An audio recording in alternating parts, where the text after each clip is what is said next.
শোন গাদা, না তো মিয়া দেখতে যাইতেছি, ওই মিয়া পক্ষ জানি কোনোভাবেই বুঝতে না পারে যে তুই কানা। আচ্ছা আব্বা।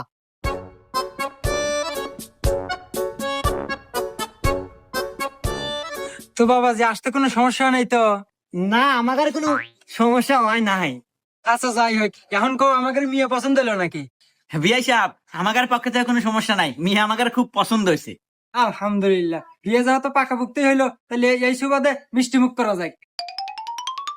বাবাজি, তাহলে তোমার হাত দিয়ে সবাক মিষ্টি মুখটা করাই দাও। এ গাদা, তোর হসুর কল তোর সামনেই মিষ্টি না খাড়া আছে, আর মিষ্টি কিন্তু দড়িটা বান্ধা আছে, ওটা খুলে নিস।